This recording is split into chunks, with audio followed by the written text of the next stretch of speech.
पटना के पारस अस्पताल में इलाजरत चंदन मिश्रा को गोलियों से भून डालने वाले शूटरों का सीसीटीवी फुटेज अब सामने आया है। इसमें 4 अपराधी टोपी पहने दिखाई दिए। शूटआउट के बाद सभी अस्पताल से निकलते हुए भी नजर आ रहे हैं। वीडियो में देखा जा सकता है कि कुल 5 अपराधी बड़े ही आराम से अस्पताल के अंदर टहलते हुए चंदन मिश्रा की वार्ड की तरफ बढ़ रहे हैं। ये अपराधी जैसे ही चंदन मिश्रा के वार्ड के करीब आते हैं, वो अपने अपने हथियार निकाल लेते हैं। इसके बाद बड़ी ही आसानी से चंदन मिश्रा के वार्ड में घुसकर उस पर गोलियां चलाते हैं। वीडियो में दिख रहा है कि पारस अस्पताल के वार्ड में शूटआउट के बाद 4 अपराधी वहां से दौड़कर सीढ़ियों के पास जाते हैं, जबकि एक शख्स आराम से सीढ़ियों तक चलकर जाता है। वीडियो में इन अपराधियों में से एक अपराधी का चेहरा तो बिल्कुल साफ साफ दिख रहा है। यह भी नजर आ रहा कि कुछ ही पलों में इन शूटरों ने इस वारदात को अंजाम दिया और फिर भाग गए। लेकिन पूरे वीडियो में पारस अस्पताल प्रबंधन का कोई भी शख्स वहां नजर नहीं आया। बताया जा रहा है कि वारदात के वक्त चंदन के साथ उसके 2 दोस्त भी मौजूद थे। इनमें से एक को बाथरूम में भागने के दौरान छर्रा भी लगा। चंदन मिश्रा के सरेआम अस्पताल में घुसकर हुई हत्या के बाद चंदन के परिजनों ने अस्पताल में जमकर हंगामा काटा।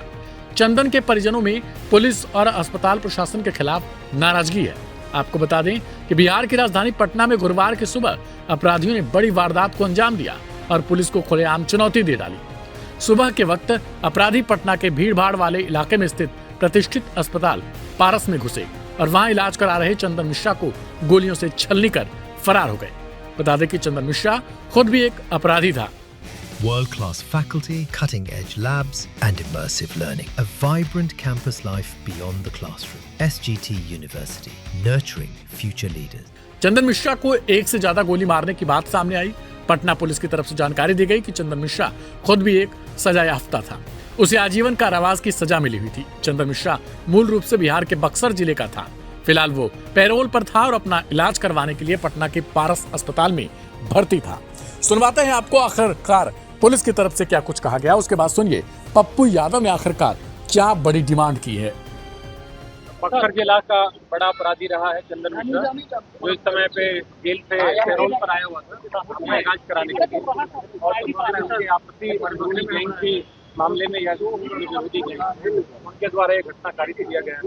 यहाँ पर अपने इलाजरत और कुछ जो अपराधी आए उन्होंने यहाँ पे आके कई गोली को अभी वर्तमान में इलाजरत है और जो डॉक्टर्स अपना जब तक डॉक्टर्स डिक्लेयर नहीं करते तब तक उसके बारे में अभी जब तक डॉक्टर डिक्लेयर नहीं करते तब तक इसके बारे में कह पाना संभव है। कई गोलियां लगी, ये कितनी गोलियां लगी है ये डॉक्टर ही कितने की संख्या में अपराधी व्यवस्था पर ये बड़ा सवाल है। देखिए, ये निश्चित रूप से एक अपराधी बड़ा दुर्दांत अपराधी था और गैंग वॉर इनके बीच में आपस में किस कारण से गैंग वॉर हुआ है या इनके गैंग से जंगी मामले रहे हैं या विरोधी गैंग जो अपराधी हैं उनको जो है चिन्हित किया जा रहा है। बक्सर जिला के साथ में हम लोग संपर्क में हैं, वहाँ से किस प्रकार से कौन अपराधी हैं, क्या कौन लोग रहे हैं। निश्चित रूप से जो इसको यहाँ पे अस्पताल प्रबंधन की तरफ से जो भी व्यक्ति अंदर में जाते हैं सबकी फ्रिस्किंग करी जाती है, तो इसमें इनकार नहीं किया जा सकता कि कोई यहाँ का सुरक्षा कर्मी की मिलीभगत हो सकती है। तो जो सुरक्षा कर्मी इस समय यहाँ पर ड्यूटी पे थे तो उनकी भी हम लोग पूछताछ करेंगे और पता लगाएंगे कि किस प्रकार से जो अपराधी अंदर में जाते हैं।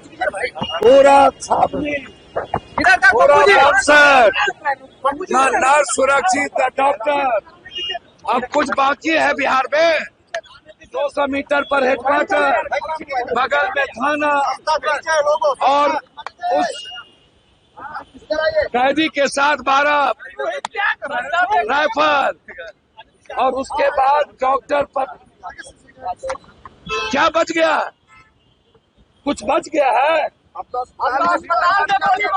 सर, कुछ बच गया है। बिहार के 13 करोड़ लोगों के जीवन पर हमला।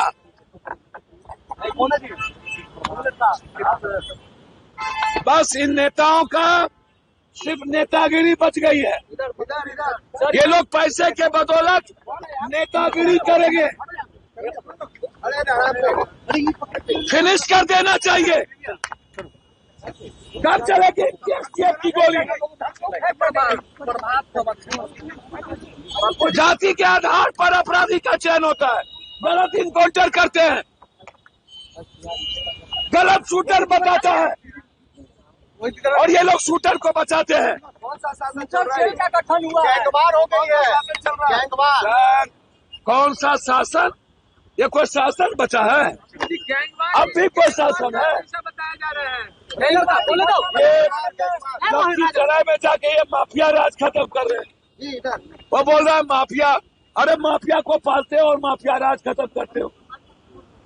नीतीश कुमार तो सरकार चला नहीं रहे। नीतीश कुमार तो लगभग सो चुके। अब ये सरकार चला रही है बीजेपी और हेडक्वार्टर के पदाधिकारी। अभी मैं गवर्नर हाउस आ रहा हूँ, गवर्नर साहब मुझे बुलाए हैं। अभी तुरंत मैं गवर्नर साहब से मांग करूंगा कि अब राष्ट्रपति शासन लगा दे। राष्ट्रपति शासन के जोगी तो अपने जात के क्रिमिनल को बचाता है। ये कौन मॉडल है?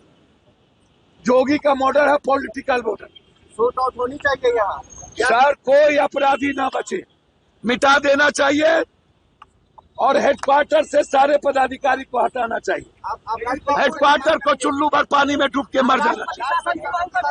मैं कह रहा हूँ अब राष्ट्रपति शासन, चूंकि नीतीश कुमार जी का शासन है नहीं, परोक्ष में बीजेपी का शासन है, इसलिए हम तो चाहेंगे अब यहाँ राष्ट्रपति से रोक क्या किया गया। अब इनकी बात तो प्रशासन की बात अब पूछा जा रहा है। रोक दिया तो हम क्या करेंगे? नियम कानून का बात नहीं मानेंगे। अभी को नहीं रोका लेकिन आपको रोक दिया। भैया हमारे भाई रोक दिया, अब इससे क्या करें?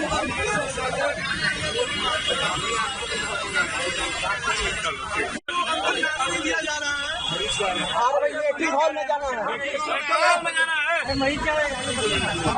अंदर वेटिंग हॉल में जाना है। वेटिंग हॉल में जाएंगे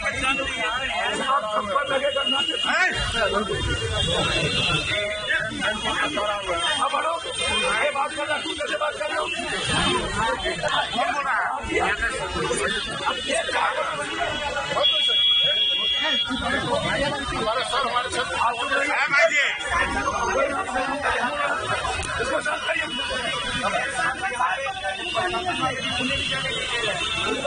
समझदार है, नाटक करते हैं।